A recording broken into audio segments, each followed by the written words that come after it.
Hare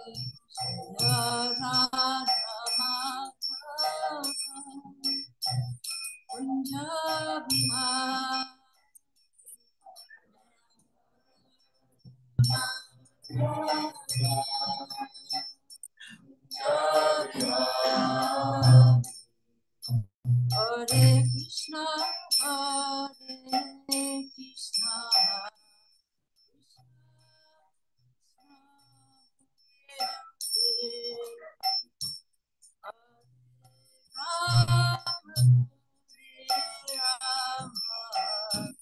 Ram Ram, Hare Krishna,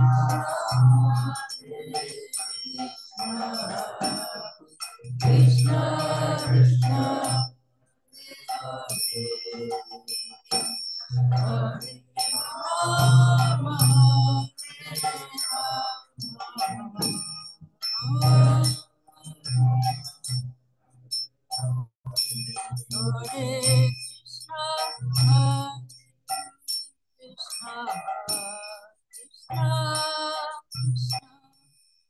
Hare Krishna, Hare Rama,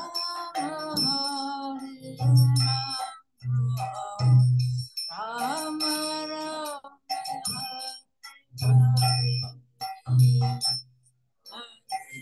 Krishna,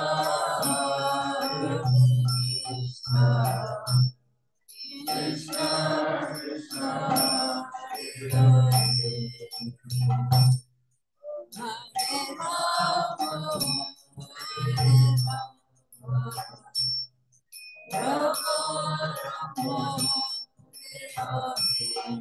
Jaya Gora, Jaya Gora Nita, Jaya Gora Nita,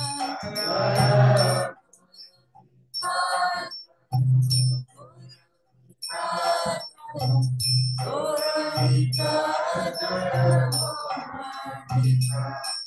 Prabhupada, Parivrajakachaja Astatara Satashishima Shilaya Chanaravinda Bhakti Vedanti Goswami Maharaj Prabhupada Ananta Koti Vaishnava Ki Namacharya Shilaya Astakuru Ki Ramsakaha Shri Krishna Chaitanya Prabhu Nityananda Shri Advaita Gadadhar Shri Vasari Gaur Bhakti Ki Shri Shri Radha Krishna Gogopinath Shyam Kunda Radha Kunda Govardhan Shri Vrindavan Mathur Dham Ki Jai, Puri Mayapur Dham Ki Jai, Dasi Devi Bhakti Devi Ki Jai, Jagannath Puri Dham Ki Jai, Shri Harinam Sankirtan Ki Jai, Book Distribution Ki Jai, Prashadam Distribution Ki Jai, Krishna Lunch Ki Jai. All glories to the Sambhava devotees, all glories to the Sambhava devotees, all glories to the Sambhava devotees, all glories to Shri Guru and Shri Guru.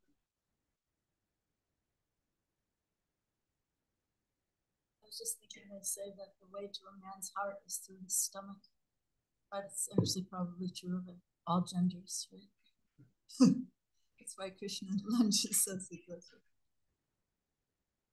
Okay, let's see. Om Namo Bhagavate Vasudevaya. Om Namo Bhagavate Vasudevaya. Om Namo Bhagavate Vasudevaya. Bhagavate Vasudevaya, Om Namo Bhagavate Vasudevaya, Om Namo Bhagavate Vasudevaya, Narayana Namaskritya Narayanam Namaskritya Naram Chaiva Narottamam Devim Saraswatim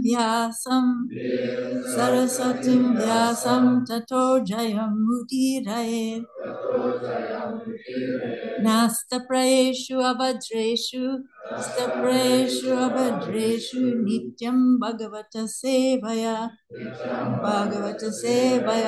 Bhagavati Uttama Shloke Bhakti Bhavati Naistaki. So we're discussing two verses today that are so important. They're actually invocations that are spoken every time we give or speak or hear from Srimad Bhagavatam. Oh, it's up there. Okay. So these are such important verses, and I thought I'd kind of try to touch on some thoughts on both of them, but maybe give room for discussion in between. So, yeah. So what do? You let's see. We just read that verse actually, so now we can just read the word for word. Do you read? Okay. So everybody can read it, huh? Narayana, the personality of Godhead, Namakritya, after offering respectful obeisances, Naram Eva, and Naranarishi, Naranata, the supermost human being, Devim, the goddess, Saraswatim, the mistress of learning, Vyasam, Vyasadev, Tata, thereafter, Jayam, all that is meant for conquering, Udiraye, to be announced. Before reciting the Srimad Bhagavatam, which is the very means of conquest, one should offer respectful obeisances unto the personality of Godhead Narayan, unto Naranarayan Rishi, the supermost human being, unto Mother Saraswati, the goddess of learning, and unto Srila Vyasadeva, the author. So would someone like to read? Do you do a couple lines? You just take. Okay. Somebody like to read?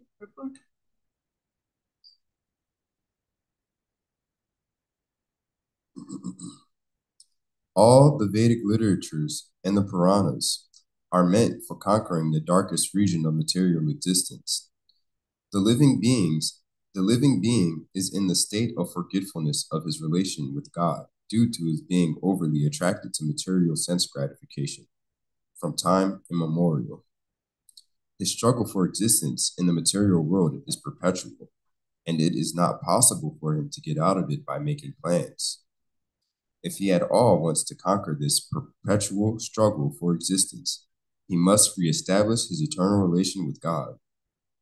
And one who wants to adopt such remedial measures must take shelter of literatures such as the Vedas and the Puranas. Foolish people say that the Puranas have no connection with the Vedas. However, the Puranas are supplementary explanations of the Vedas, intended for different types of men. All men are not equal. There are men who are conducted by the mode of goodness, others who are under the mode of passion, and others who are under the mode of ignorance. The Puranas are so divided that any class of men can take advantage of them and gradually regain their lost position and get out of the hard struggle for existence. Srila Sutta Goswami shows the way of chanting the Puranas. This may be followed by persons who aspire to be preachers of the Vedic literatures and the Puranas. Srimad Bhagavatam is the spotless Purana, and it is especially meant for them who desire to get out of the material entanglement permanently. You have such a great voice. Did you ever consider going into radio, or maybe you already disc jockey or something like that? Yeah, you have a wonderful resonant voice. Yeah, it's beautiful. Let me say a few prayers. Om Jnana Timirandasya Gyananjana Salakaya Chaksum Militam Yena Tasmai Shri Gurave Namaha Shri Chaitanya Mano Vistam Stapitam Yena Bhutale Swayam Rupakadam Hayam Dadati Sapadantikam Namam Vishnu Padaya Krishna Prestaya Bhutale Srimate Bhakti Vedanta Swamini Namne Namaste Saraswate Devi Gauravani Pracharine Nirvishesha Sunyavadi Paschatari Shatarine Panchakapatarubhyascha Kripashindu Vayevacha Patitanam Pavanebhyo Vaishnavebhyo Namo Namaha Jai Shri Krishna Chaitanya Prabhu Nityananda Shri Advaita Gadadhar Srivasadi Gaur Bhaktavinda Hare Krishna Krishna Krishna Hare Hare Rama Rama Rama Hare Hare. Well, the first thing that struck me when I was just listening to this purport just now that I hadn't thought of before was this line that says, all men are not equal. Wow. You can say that in America, you know, but it's interesting because the fact is that no one is equal. That someone's always richer, poorer, more intelligent, less intelligent, more beautiful, less beautiful, whatever. But spiritually, everyone is equal. So that's what. Actually, I bought my brother-in-law. I was at an event at the United Nations last January, and I got this T-shirt that said, "All people are created equal." And I gave it to my brother-in-law, who's really a good guy. He's like a very egalitarian type of a person. He's an artist. And so I gave him this T-shirt from the UN, and he said, "Is it true?" And I said, "It's true spiritually." And that's really interesting, I think, for us to consider, because we can gloss over it otherwise and think, wow, is that really true or it's not true? But actually, spiritually, all living beings, not only humans. And that's where the Declaration of Independence fell short. It's not just the human beings, right? So, so taking this verse part by part, so this Narayanam Namaskritya, we're offering obeisances to the Narayan Rishi, the supermost human being. Such a cool expression. And he is considered to be a partial expansion of Krishna. And actually, they're kind of twins, but they're a combination of Krishna and Arjuna, which is really cool. Did you know that? Narayan Rishi is Krishna and Arjuna combined. So that's very interesting. And they, a partial expansion of Krishna appearing as Krishna and Arjuna to mitigate the burden of the world. So, yeah, isn't that beautiful when Krishna comes, when he speaks the Bhagavad Gita, what's his purpose? To mitigate our suffering, right?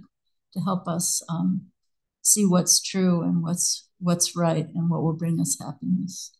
So then the next thing, I wanted to mention that this is a prayer that I personally have every day, that I pray to Krishna to please make me an instrument of your loving compassion to help you heal this suffering world. So I think that's a really good prayer, because all around us, you couldn't talk to the person next to you, talk to the guy across the street. There's so much suffering. So what would be in my estimation, what would be a higher perfection than to be used as an instrument of the Lord to help him, not as though I'm doing it, because that's a lot of burnout and a lot of ego, but to help him heal the suffering of this world, which is why he comes, and why he comes in his holy name as the deities, as the Prashadam in so many ways, right? Next it says, we were praying for the blessings of the author of Srimad Bhagavatam, Srila Vyasadeva, that we may understand his great literature. So many people are ready to comment on everything, basically, in the world. But in particular, there's so many comments. I mean, when Prabhupada did his translation of Bhagavad Gita, he had done it previously, but when it was published, he says in the introduction that at that time there were like 600 English translations of Bhagavad Gita at that point. So everybody's got a take on something. Everybody's got an interpretation. So if we want to understand something, we have to go to the author, right? So we're praying to Srila Vyasadeva that we can understand his literature. And of course, those who are pure devotees are transparent to the thinking, to the will of the author, Srila Vyasadeva. So that's a beautiful quality of the mode of goodness, to be transparent, Isn't that to me, it's a very cool thing. Think about it, instead of my opaque, overlay of conditioned ego and craziness, to be transparent, to just like that Krishna could work through me. It's to me, very beautiful. By the way, I wanted to ask your forgiveness. I have a slightly defective eye this morning, but when I was driving over here this morning, I was thinking how there's actually a verse in the Nectar of Instruction that says we shouldn't discriminate against a Vaishnava who is deformed, lame, blind. So please excuse me, I'm a little bit deformed this morning. But anyway, yeah, so praying to Srila Vyasadeva to help us understand his work, right? It's not, we can't whimsically comment, in other words, we have to understand his mentality. So then I really like this part, the very means of conquest. So this particular word, jayam, tato.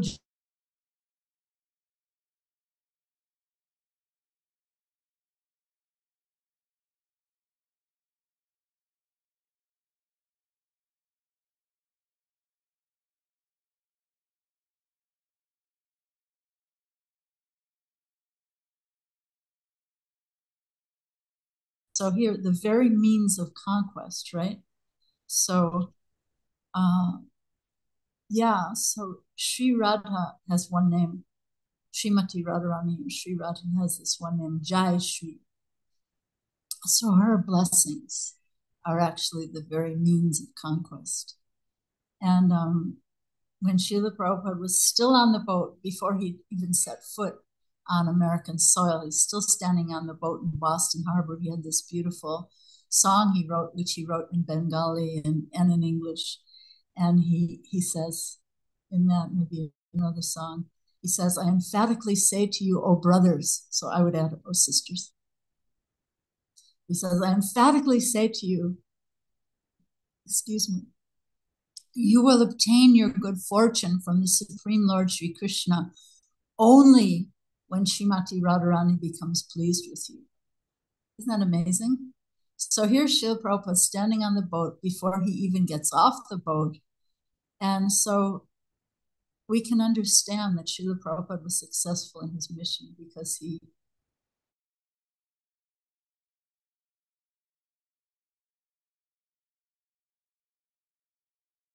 blessings are the very means of conquest.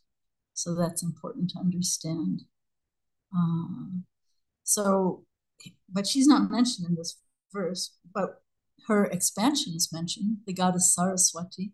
So at Alashwa yesterday, we were singing this one song, really beautiful song, Prayer to the Sidelong Glance of Srimati Radharani, written by Lord Shiva, believe it or not. Lord Shiva wrote this. And one of the verses says that she is the leader of all the goddesses. So all these goddesses that all over the world, from our perspective, from a bhakti perspective, we see them all as expansions of Srimati Radharani. So this goddess Saraswati, who is mentioned in this verse, she's the goddess of knowledge, right? So she's an expansion of Radharani. So I like to think that, isn't that beautiful, that the very means of conquest is to pray for the blessings of Radharani. I mean, all over the world, when you think about it, people are inclined to approach the feminine aspects of divinity. There's Tara, there's Kuan Yin, there's Mother Mary. I mean, the Beatles sing, when I'm in the times of trouble and I don't know what's going on, I don't know the words, but, Mother Mary comes to me, let it be, so people feel like that feminine aspect is more merciful and more approachable. So that's kind of a beautiful thing. So Uddhava, who maybe you've heard the name Uddhava, he speaks in the 11th canto. There's an Uddhava Gita in the 11th canto of Srimad Bhagavatam. So he once called Krishna, his Lord Krishna, the Lord of Threes. So Krishna has three principal energies: internal energy, external energy, and then this marginal energy, the in-between energy, which is the living entities like ourselves. And we have the ability to kind of lean into the light, as we all well know, or lean into the darkness, lean into the shadow, and it's always our choice.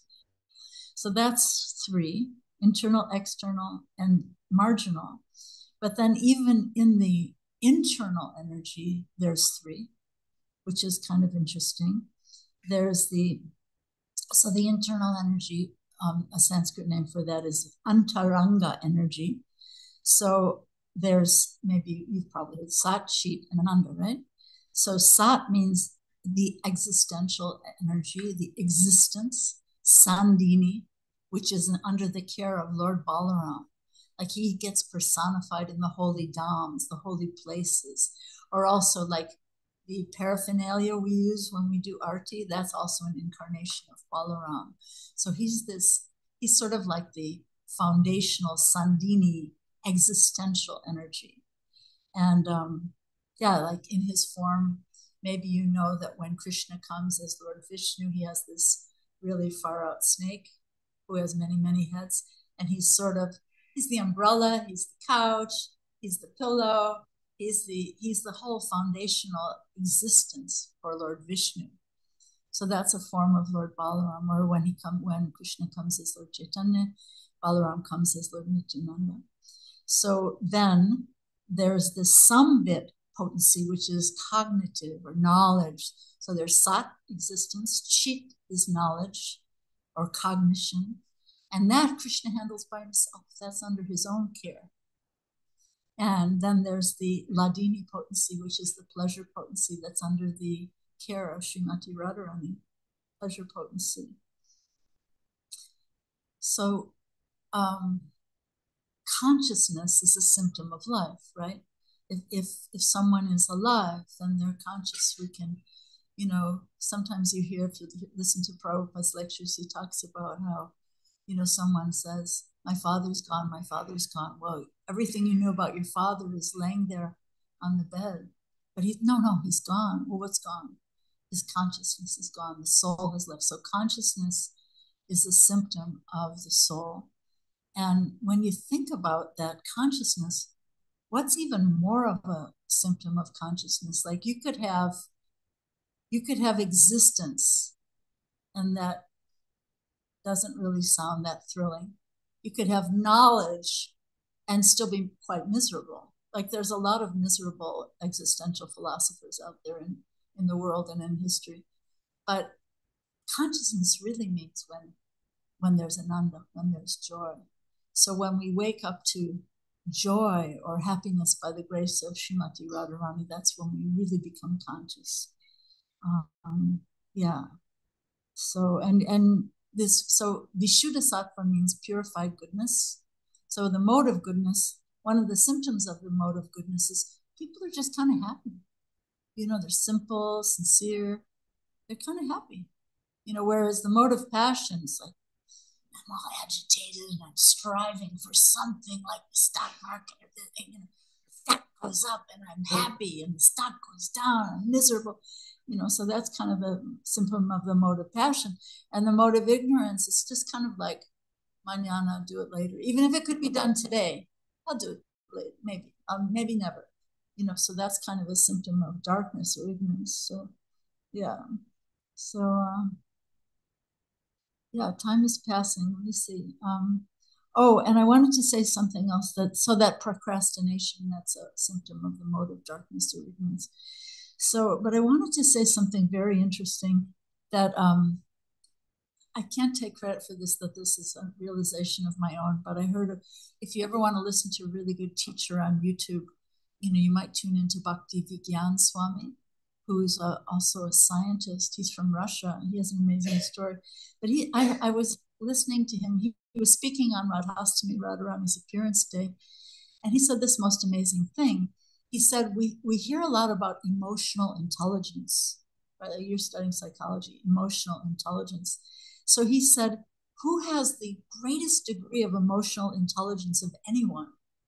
He said, that's Radharani, because she understands Krishna's mind. Even Krishna doesn't understand his own mind, but she understands Krishna's mind. Isn't that beautiful? And so Krishna has to come as Lord Chaitanya and take Radharani's complexion, take her mood, in order to try to understand his own joy, his own ecstasy. So this bhakti philosophy, isn't it beautiful? I find it really beautiful. But anyway, I really love that point that of everyone, of all living beings, Radharani has the highest degree of emotional intelligence. So let me just say one more thing about that I think is beautiful. So I was listening to this talk by Srila Prabhupada, and he was quoting this verse from the Svetasvatara Upanishad. And the verse says, Natasya karyam karanam cha vidyate. And basically what it's saying is that no one is greater than the Supreme Lord, and no one is equal. Hello back there. Sorry to be ignoring. No, but no one is greater than and no one is equal to the Supreme Person, Krishna. And then Prabhupada paused. It was so sweet. And he said, but there's one person who's greater, and that's Radharani. She's greater. And why is she greater? Because she loves him so much, and she wants to bring others so selflessly to his service. So Krishna is defeated by her love. He becomes like a prisoner of her love. So I find that super beautiful. So, and yeah, Prabhupada said this one thing. I don't know if you've heard this before. He said, you know how Prabhupada uses this word rascal? It's kind of a cute word in America. Like, I don't know if you ever saw the reruns of the Little Rascals in the 40s. Like, those guys are so cute. You know, they like have this donkey. They run around town with this donkey. Anyway, so in America, it's kind of a cute word, but in India, it's a really bad word, like a rascal. Was it bad when you were growing up? Yeah, anyway. So Prabhupada said, even if you're a rascal number one, which is really bad, if you put your prayer in the hand of Srimati Radharani, she will recommend you to Krishna and say, this person is better than me. He's better than me. She's better than me. Please accept her. Please accept him. So that's the mercy of Radharani. So she's captured Krishna right there. So yeah, because time is running. Let's maybe go to the next verse. Oh, yeah, let me say one other thing about that. So about this, on this idea of transparency, of the pure devotees being transparent. You know this prayer that I said at the beginning, and maybe you all know this prayer, some of you know it. Sri Chaitanya Mano Bhistam. It's a prayer to Rupa Goswami. Om Namo no, it's Om Agyanatimirandasya. Then it says, Sri Chaitanya Mano Bhistam. It's saying that Rupa Goswami has understood the mind of Lord Chaitanya. So beautiful. Why? Because his heart is so transparent. His heart is not overlaid with ego and, personal aggrandizement. So because of that, he's understood the mind. So isn't that a beautiful goal, to have our hearts become so transparent that we could understand the mind of, our Guru or Srila Prabhupada or Lord Chaitanya, and know how to act, not without confusion or craziness in our lives. So those are a few thoughts. And then the next verse, which is also, we really lucked out this morning to get such great verses, because this is another invocational verse, right? So this is the other one. Nasta Prayeshu. Nasta Prayeshu Abhadreshu Nityam Bhagavata Sevaya Bhagavati Uttam Shloke Bhakti Bhavati Nashti. Yeah, so let's see. Start thinking about this. Yeah, so excuse me.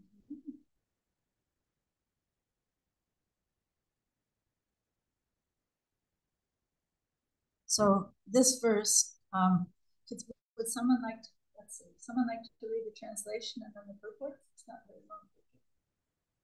Someone, maybe one person could read the translation and then one person.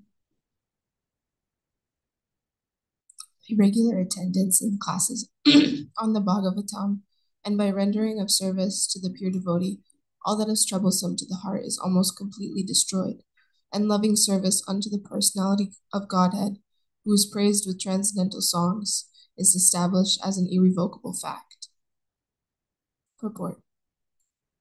Here is the remedy for eliminating all inauspicious things within the heart, which are considered to be obstacles in the path of self-realization.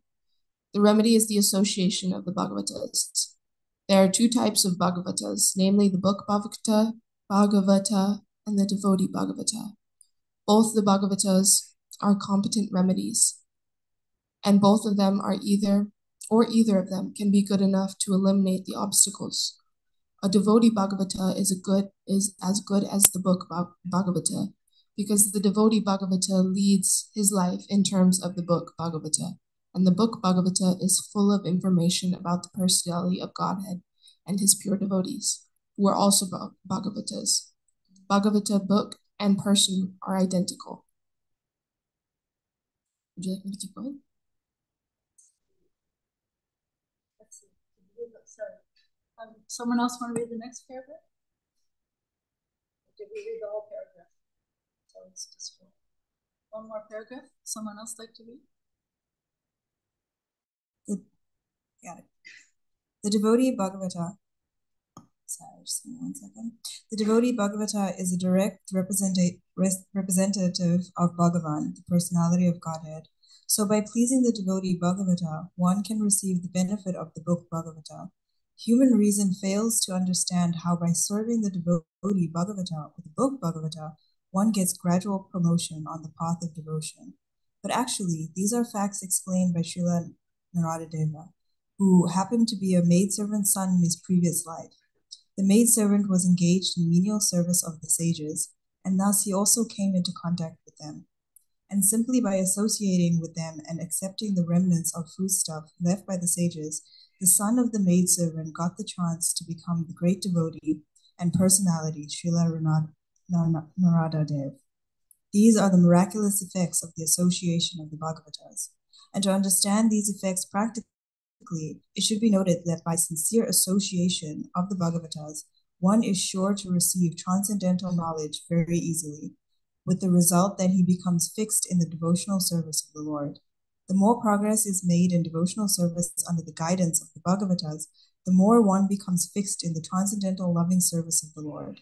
The messages of the book Bhagavata, therefore, have to be received from the devotee Bhagavata, and the combination of these two Bhagavatas will help the neophyte devotee to make progress on and on. Thank you so much. So you ever feel like you have obstacles in your path? Prabhupada uses the word stumbling blocks. This one letter someone wrote to Prabhupada that my path is I have so many stumbling blocks in my path. And Prabhupada wrote back and he said, I can kick out all stumbling blocks. And, the guru is a representative of Lord Nityananda. And Lord Nityananda is famous for kicking out stumbling blocks. So here's the formula is given in this verse, how to overcome all obstacles, this kind of dual truth, the devotee Bhagavata and the book Bhagavata. Everything negative in the heart can be destroyed by accessing the book Bhagavata through the blessings of the devotee Bhagavata.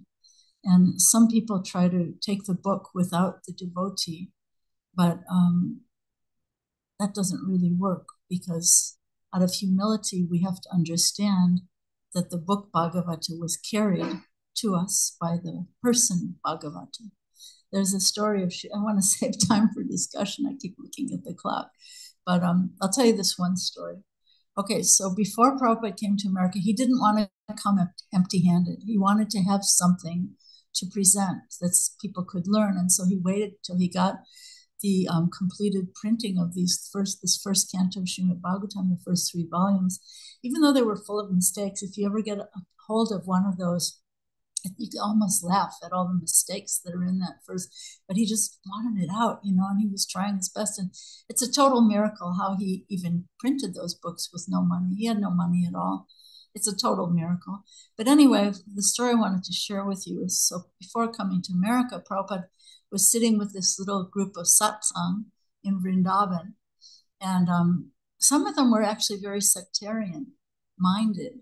And they were quietly objecting to the idea of his coming to the West, because there's this kind of old, ever hear the word smarta? It's about kind of ritualistic following of the path.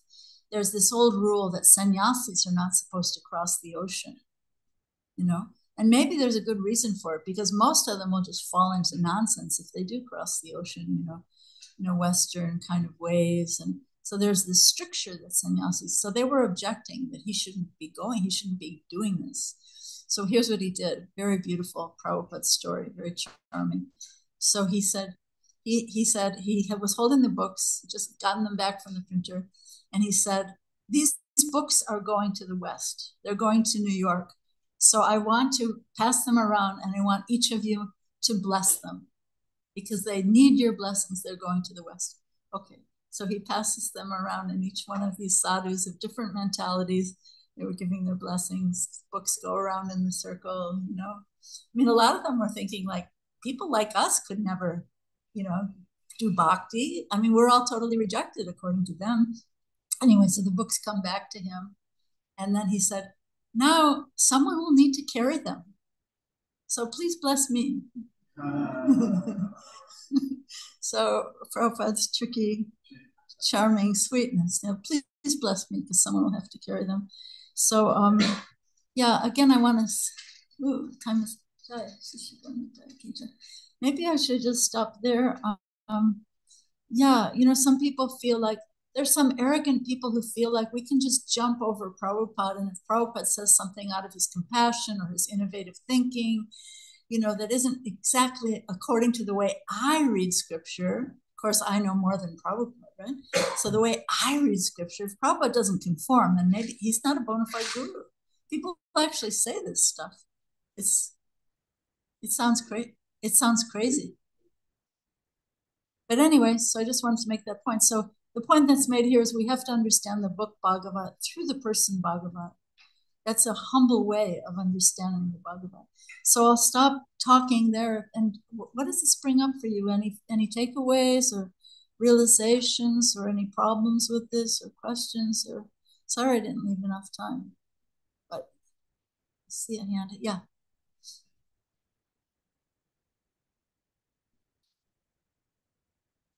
I'm really appreciating your point about Rupa Goswami understanding the mind of Lord Chaitanya, and it made me think of the scene where he writes a verse onto a leaf, and he puts it into the eaves of the doorway while the Lord has gone to take his bath, and he comes back and he finds it and he reads it, and it's Rupa Goswami writing a different version of how Radharani longed to have Krishna back in Vrindavan.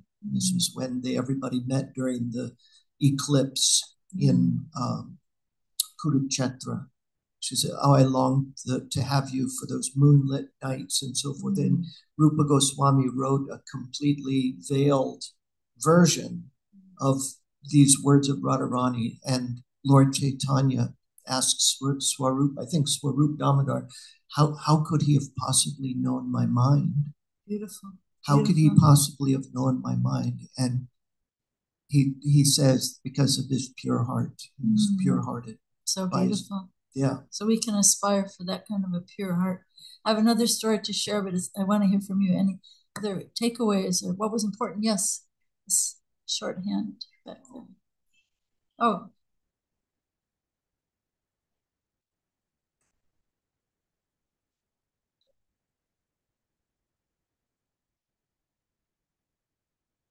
I just wanted to share that while reading this, I was just picturing Radha Damodar temple back in time in Vrindavan, where the streets and everything, and Prabhupada writing Speaking this. to the mic. And Prabhupada writing this. I was just trying to picture, where he wrote it, in what situation, And here, so many years later, we are reading it, you know. So it's just a reflection. Beautiful. You know? Total poverty. Yeah. In total that small room impossible. that didn't even have a proper window. It's like half window, something like that. So. Yeah. Beautiful reflection. Thank you. Can I ask, maybe we can take turns between both sides? That's what we do in Potomac. We take turns between the women's side and the men's side. I don't know if you do that at Krishna House. Maybe you don't even discriminate that much. You don't, no discrimination. That's the way. So. One of my favorite takeaways from the class that I'm going to be thinking about and discussing for a while is Krishna not even understanding his own mind, and the fact that Radharani is the only one that can. And in my personal life and experience, it is always been a woman that understands me more than I understand myself. Wow. It started with my mother, and wow. then, you know, a close girlfriend that I can think of. They're always able to break me down how I operate and think and work. I go, yeah, I do think like that. Wow. Thank you so much for that broad-minded perspective. Yeah, you know, there's two words for intelligence. There's buddhi, which means the analytical intelligence, which Prabhupada often uses that word. But then there's also medha, which Krishna uses in Bhagavad Gita. I think it's chapter 10, verse 34. Where he talks about the qualities of women. So that emotional intelligence, that was a very kind and wise perspective. Thank you for that. Yeah, so the world is kind of devoided and deprived of women's voices. So, but sometimes women's voices can be as sectarian and crazy as men's voices. So it's not just women are going to be all good, but you know, I mean, I think it's good for both men and women to try to develop emotional intelligence. That's your field of psychology. You had a thought? Thank you so much for a beautiful lecture yet again. Speak into the mic. Oh, yes, sorry. You know, I just was trying to clarify the idea of the Bhagavatam and the Bhagavata, and the idea that we learn from one to the other. The reality is, in this world, the Bhagavatam is a huge text, voluminous, and you can't always work and find, you can certainly read with devotees, but often you're left by yourself to read because there's so much to get through. So how are you seeing the Bhagavata helping with the Bhagavatam in that sense? Because most often we're left by ourselves, you know, to find ways through the whole text. Yeah. Well, I think, thank you. Very important question. I think we tend to try to race through it. I'm going to read so many pages today and I'm going to get through it. And sometimes you hear people say, yeah, I just finished the Bhagavad Gita. No, you never finish the Bhagavad.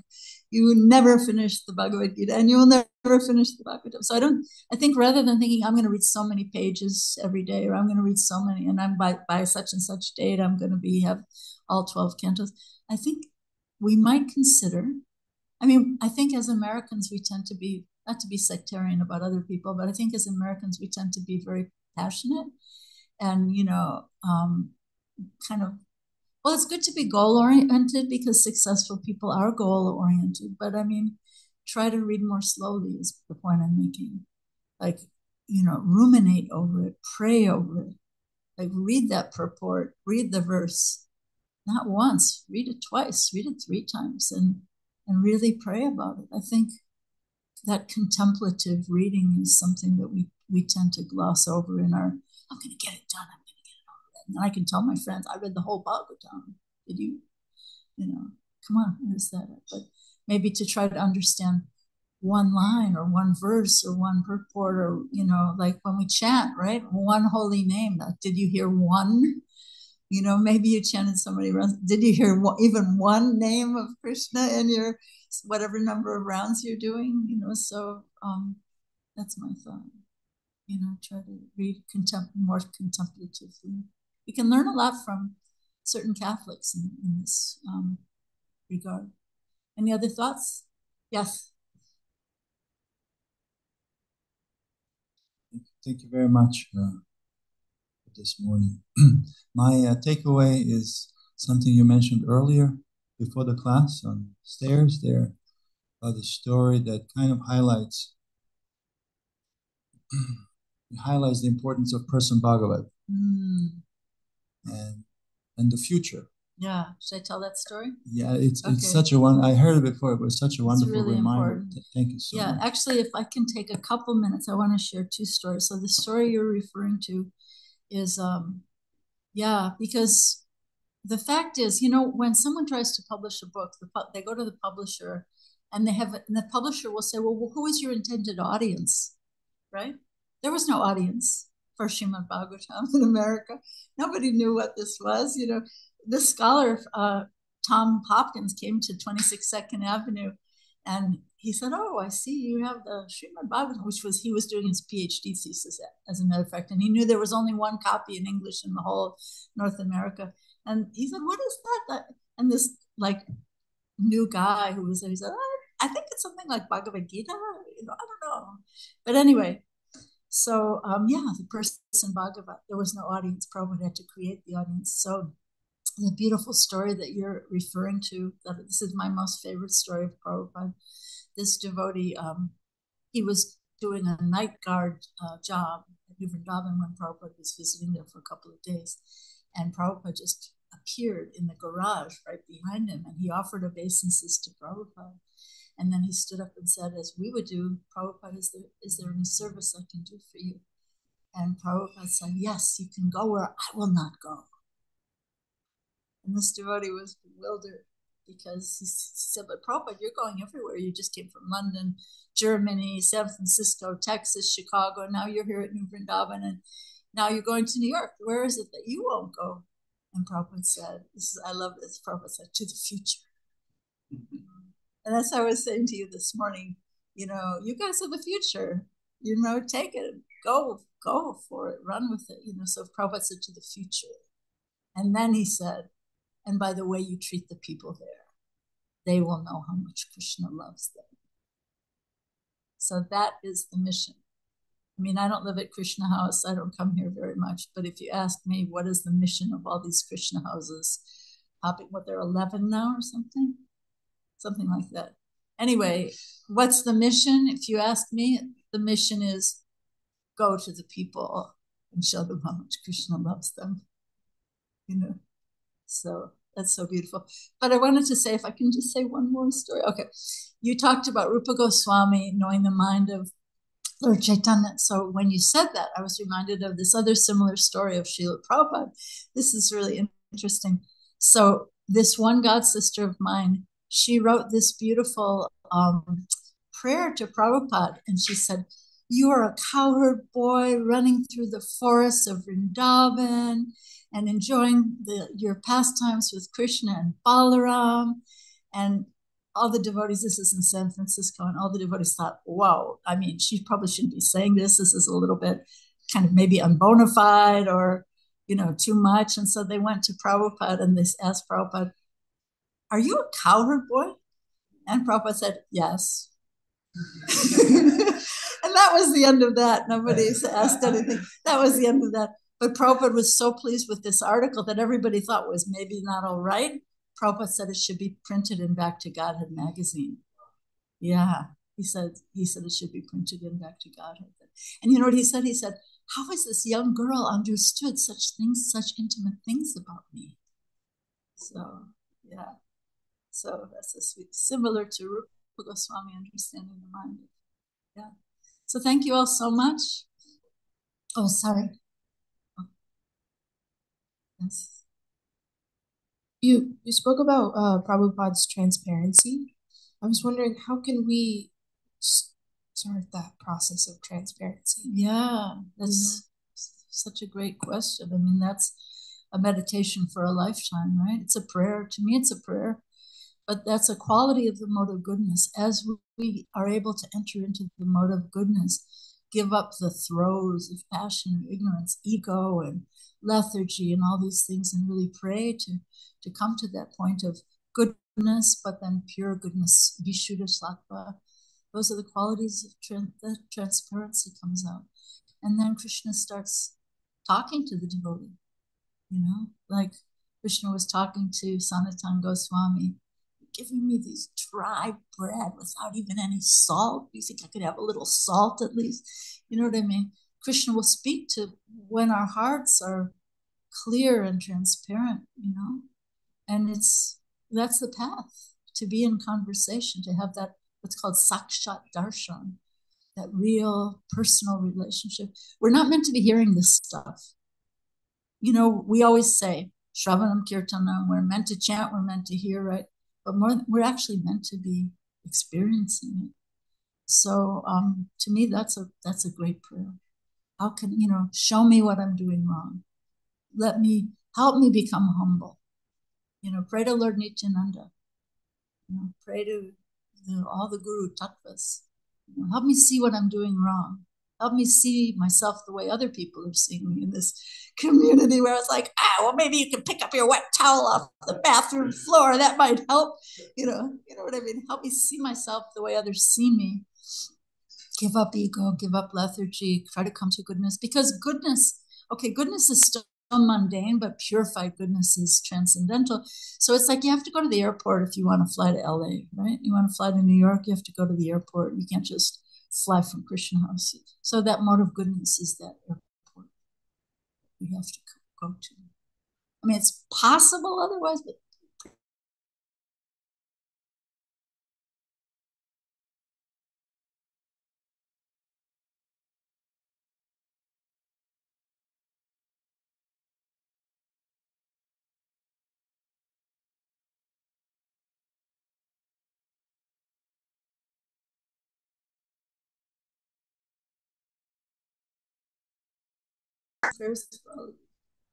oh, there's the mantra.